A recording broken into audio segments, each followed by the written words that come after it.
বলে ফেলি, বিএনপির ওপরে কিছুটা বিরক্ত। এই প্রশ্নটা আমার মাথায় এসছে। উনি সম্প্রতি কয়েকটা ইন্টারভিউ দিয়েছেন, তার মধ্যে বিশেষ করে বাংলাদেশের যে দুটো পত্রিকার সাথে, বণিক বার্তা এবং ডেইলি স্টারের সাথে তিনি যে ইন্টারভিউ দিয়েছেন, সেখানে তার একটা বক্তব্যকে আমার কাছে সেরকম মনে হয়েছে। আমি একটা ক্লিপ আপনাদেরকে দেখাবো। তার আগে আপনারা দেখেছেন অনেকেই, তারপর আমি এখানে একটু জুড়ে দিতে চাই। তার আগে যেটা বলে রাখা ভালো সেটা হচ্ছে সংস্কার প্রসঙ্গে আলাপ। ইনফ্যাক্ট এই ঘটনাটা সংস্কার প্রসঙ্গেই ঘটেছে। সাম্প্রতিক সময় আমরা খেয়াল করব সংস্কার আর নির্বাচনকে এক ধরনের মুখোমুখি অবস্থানে দাঁড় করানোর চেষ্টা হয়েছে, অথচ এটা হবার কথা ছিল না। এটা ঘটে গেছে। এটা এক ধরনের ম্যাল হ্যান্ডলিং এর কারণে, সরকারের দিক থেকে ম্যাল হ্যান্ডলিং হয়েছে। এবং খুবই জরুরি কথা, ছাত্ররা যাদেরকে সাধারণ পারসেপশন হিসাবে সরকার এক ধরনের এক্সটেনশন হিসাবে অনেকে দেখেন বা বিবেচনা করেন, তাদের কিছু কারণ আছে। সবকিছু মিলিয়ে সংস্কার ব্যাপারটা এবং এর সাথে বিএনপি এবং আরো কিছু দলের যে রিয়াকশন, তাতে এটা একটা বেশ বিতর্কিত বিষয়ে পরিণত হয়েছে রিসেন্ট টাইমসে। কেন সেটা আমরা অনেকে জানি, আমি বলবো। কিন্তু ইদারিং দেখছি আমরা রীতিমতো সংস্কার না নির্বাচন, মানে আমি সেদিন একটা টক শোতে বলছিলাম, দিল্লি না ঢাকার যেমন স্লোগান হচ্ছিল, লোকজন স্লোগান দিচ্ছিল ঢাকা ঢাকা, ঠিক একই রকম এখন সংস্কার না নির্বাচন। কেউ সংস্কার সংস্কার বলছেন, কেউ নির্বাচন নির্বাচন বলছেন। আবার শুধু নির্বাচনও না, বিএনপি যে শুধু এক্সক্লুসিভলি এখন একটা নির্বাচন দিয়ে দাও তা বলছে তা না, তারা রাদার বলার চেষ্টা করছেন যে সাথে কিছু সংস্কারও, বেসিক সংস্কার, বাট তারা এটাকে স্পেসিফিক করছেন এইভাবে যে সেই সংস্কারটা হতে হবে এক্সক্লুসিভলি যেসব সংস্কার নির্বাচনটা ঠিকঠাক মতো করার জন্য করতে হয়, শুধু সেগুলো করে নির্বাচন দেয়া। ফলে সংস্কার আর নির্বাচনের একটা মুখোমুখি অবস্থান তৈরি হয়েছে আমাদের সমাজে। অন্যদিকে স্টুডেন্টরা তাদের বক্তব্যে দেখছি তারা খুবই ওয়াইড স্প্রেড সংস্কারের কথা বলছেন। তারা দাবি করছেন যে সংস্কারের জন্যই জনগণ এই সরকারকে, হাসিনা সরকারের পতন ঘটিয়েছে।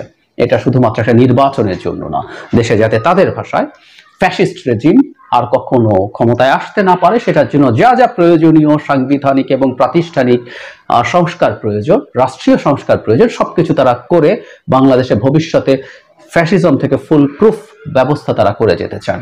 বলা বাহুল্য তাদের সাথে কিছু রাজনৈতিক দল যুক্ত আছে, প্রধানত আমরা জামায়াতের কথা বলতে পারি, এবং ছাত্ররা নিজেরা একটা রাজনৈতিক দল হিসাবে মাঠে আসছে, এটা এখন মোটামুটি প্রকাশিত।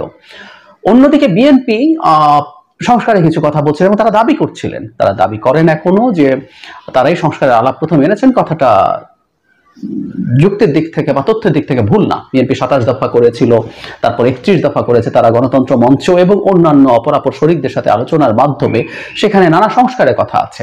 যদিও সেই সংস্কারটা অ্যাডিকুয়েট কিনা এই প্রশ্ন আসলেই থাকবে। ওর মধ্যে কিছু কিছু ক্ষেত্রে বিএনপি খুবই রেস্ট্রিকটিভ ছিল বলে অনেকের মনে হতে পারে। এটা জায়গায় তারা আরো ছাড় দিতে পারেন, দেওয়া উচিত হবে বলে অনেকে মনে করেন, আমিও মনে করি। ইনফ্যাক্ট আমি এই ক্ষেত্রে জনাব তারেক রহমান একাধিকবার তার ভাষণে বলেছেন বিভিন্ন জায়গায় যে 31 দফা তৈরি হয়েছে, দ্যাট ডাজন্ট নেসেসারিলি মিন যেটা পাল্টাতে পারে না। আমি তার অন্তত দিক থেকে দেখছি যে তিনি আরো অ্যাকোমোডেটিভ হতে চান। সো তারাও সংস্কার চাইছে, বিএনপি দাবি করছে আমরাই তো আগে সংস্কারের কথা বলেছি, এবং তারা মনে করেন এই জায়গায় মূল কনফ্লিক্টটা আসলে লেগেছে। তারা মনে করেন তারা নির্বাচিত হয়ে এসে সংস্কার করতে চান, এবং কিছু সংস্কার তাদের ভাষায় নির্বাচিত সরকার ছাড়া কোনোভাবেই করা উচিত না, বিশেষ করে সংবিধান সংস্কার। তারা মনে করেন এটা তাদের হাতেই হওয়া দরকার, এবং তাদের আরো কিছু সংস্কার যেগুলো আছে সেগুলো করতে চান। অপরপক্ষে যে যুক্তিটা আছে সেটা হলো যে এই সরকারের ম্যান্ডেট আছে, এটা একটা অভ্যুত্থানের মাধ্যমে গঠিত হওয়া সরকার, এটা পপুলার ম্যান্ডেট আছে, which I agree with that. কিন্তু ফলে তারাও কিছু সংস্কার তারাই করতে পারে, এবং এই যুক্তিটা স্বাভাবিকভাবে আসবে। বিএনপি যে যে সংস্কারগুলো করার ক্ষেত্রে অ্যাগ্রি করে তাদের 31 দফার মধ্যে অথবা পরবর্তীতে যখন আলোচনা হবে সেই ক্ষেত্রে তারা যেগুলো অ্যাগ্রি করে সেগুলোই সরকার করে গেলে সমস্যা কি, এই প্রশ্ন খুব অমূলক নয়। কিন্তু সাম্প্রতিক সময়ে যে বললাম যে সরকারের যে সংস্কার বিষয়ক বক্তব্য, তার সাথে এক ধরনের কনফ্লিক্টিং আইডিয়াস তৈরি হয়েছে। মানে সরকার যা বলছেন সেটা টু সাম এক্সটেন্ট স্টুডেন্টরাও অ্যাপারেন্টলি পছন্দ করছে না, বিএনপিও করছে না, এবং একটু অধৈর্য রাজনৈতিক দলগুলোর মধ্যে হওয়ার প্রবণতা দেখা যাচ্ছে, তাই না? যেমন ডক্টর ইউনূস তার সংস্কার প্রশ্নে যা বলেছেন এর মধ্যে কোনো ইনকনসিস্টেন্সি নাই। তিনি ক্রমাগত একই রকম কথা বলছেন, দেশে যা বলছেন বিদেশেও তাই বলছেন, সেটা হচ্ছে সংস্কার কমিশনগুলো তৈরি হয়েছে। এবং এখানে একটা কথা জরুরি, কেউ কেউ বলছেন কমিশন তো এখন 11টা হয়ে গেছে, প্রথম 6টার পর আরো 5টা হয়ে মোট 11টা হয়ে গেছে। ইনফ্যাক্ট ডেইলি স্টারের সম্পাদক মাহফুজা নাম তাকে ঠিক এই প্রশ্নটাই করেছিলেন, তখন ডক্টর ইউনূস স্পেসিফিকলি বলছেন ওই 5টা না, আগের 6টা যে কমিশন আছে সেই 6 কমিশন নির্বাচনের জন্য ক্রিটিক্যাল। সো ওগুলোর রিপোর্টের পরই তারা আলোচনা করবেন, এবং রিপোর্ট নিয়ে এতদিন যা বলেছেন সেখানে ছোট্ট একটু ডেভিয়েশন আছে। 31 ডিসেম্বর পর্যন্ত ডেডলাইন ছিল। ডেইলি স্টারে তিনি খুব ক্যাটাগরিক্যালি বলেছেন যে এটা জানুয়ারি পর্যন্ত, কারণ কিছু কমিশন কাজ করতে শুরু করতে দেরি হয়েছে, উইচ ইজ ট্রু। আমি যে কমিশনে আছি, নির্বাচন ব্যবস্থা সংস্কার কমিশন, আমাদেরও কাজ শুরু করতে দেরি হয়েছে, কারো আরো বেশি দেরি হয়েছে, ফলে আরেকটু সময় হয়তো লাগবে।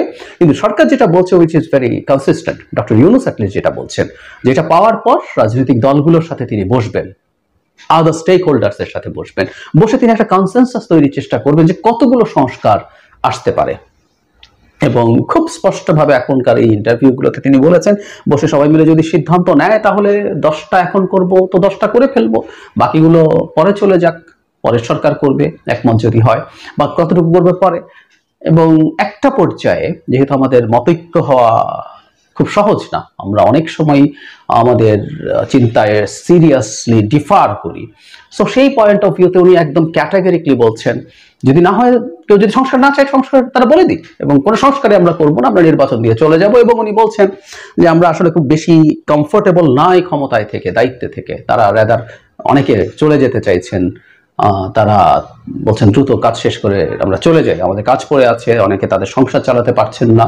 আমি এটা বিশ্বাস করি। আমি এখানে যারা উপদেষ্টারা আছেন তাদের ইনএফিসিয়েন্সি নিয়ে, তাদের কি করতে পারতেন সেগুলো নিয়ে আমরা নানান রকম সমালোচনা করতে পারি, কিন্তু তারা এখানে বসে টাকা বানাচ্ছেন আমরা সেটা মনে করি না। ফলে যেটা হয়েছে, সরকারি বিরাট সুযোগ সুবিধা হয়তো আছে, বিরাট বাড়ি আছে, গাড়ি আছে, কিন্তু যে বেতন, খুবই সামান্য বেতন, অনেকেরই বেতন কমে গেছে, আমি ব্যক্তিগতভাবে জানি, তার যে আর্নিং ছিল সেই তুলনায়।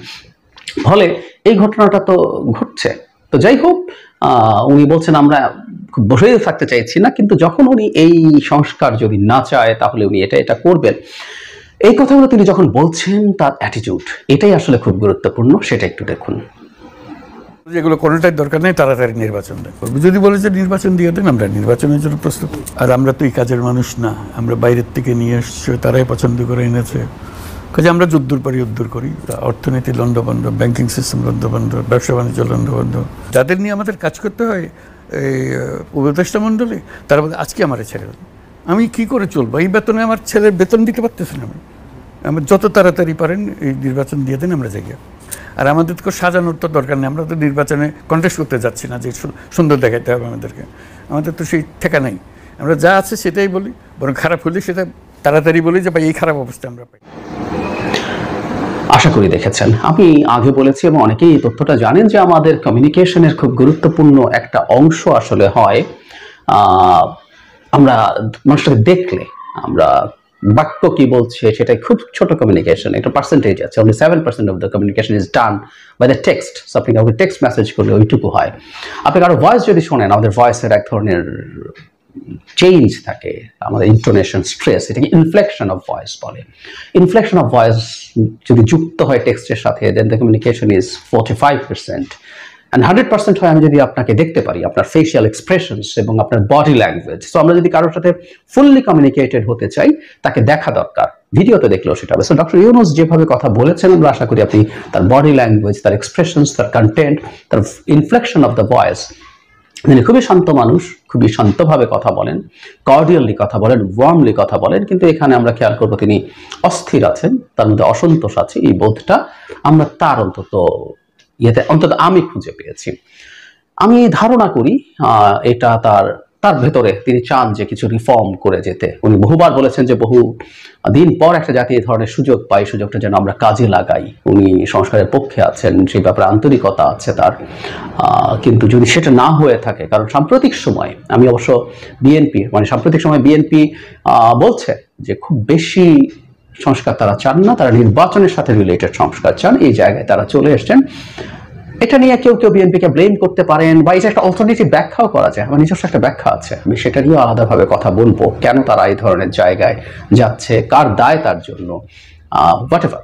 তো যাই হোক, এখন যেহেতু বিএনপি এ ধরনের, এবং বিএনপির সাথে আরো কিছু দল আছে যারা মনে করে খুব দ্রুত নির্বাচন হওয়া উচিত, এবং শুধু বিএনপি বলছি না, আমি কিছুদিন আগেই দেখিয়েছিলাম খুবই প্রভাবশালী একজন ইন্টেলেকচুয়াল বদরুদ্দিন উমর। আমি বদরুদ্দিন উমরকে আমাদের একটু আলাদাভাবে দেখতে হবে। তিনি শুধু একজন, ওনাকে পাবলিক ইন্টেলেকচুয়াল হিসাবে আপনি খুব গুরুত্বপূর্ণ একটা জায়গা দিতে হবে, অতি গুরুত্বপূর্ণ একটা জায়গা। এট দ্য সেম টাইম তিনি যেহেতু পলিটিক্স করেছেন, তার এই যে পলিটিক্যাল আন্ডারস্ট্যান্ডিং, সেটা তার এই ইন্টেলেকচুয়াল এবিলিটিকে আরো এনার্জাইজ করেছে। ফলে যে কোনো সিচুয়েশন উনি অনেক ভালো অ্যানালাইজ করতে পারেন। আমাদের মনে থাকার কথা, আমি দেখিয়েছিলাম একটা সাক্ষাৎকারে তিনি স্পষ্টভাবে বলেছেন এই সরকারের খুব বেসিক কিছু কাজ করে খুব দ্রুত নির্বাচন দিয়ে দেওয়া উচিত, তার অনেক বড় স্কেলে সংস্কার করতে যাওয়া দরকার নেই।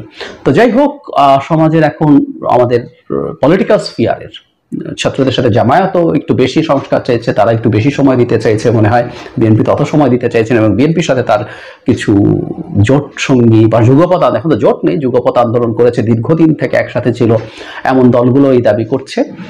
ডক্টর ইউনূসের ভাষ্য শুনে মনে হয় এই প্রশ্নে তিনি তাদের উপরে বিরক্ত বোধ করছেন। আমি আবারও বলছি, আমি আশা করতে চাই সংস্কার কমিশনগুলোর রিপোর্টের পর যখন সবাই মিলে একসাথে বসবেন, তখন খুব সিরিয়াস ধরনের আন্তরিক আলোচনা হবে, সবার মধ্যে সিরিয়াস এনগেজমেন্ট হবে, তার মাধ্যমে একটা সুন্দর পথ বেরিয়ে আসবে যে কতটুকু সংস্কার করা হবে, কিভাবে করা হবে। কারণ এটার উপরে আমাদের ভবিষ্যৎ আছে, সেটা নির্ভর করবে।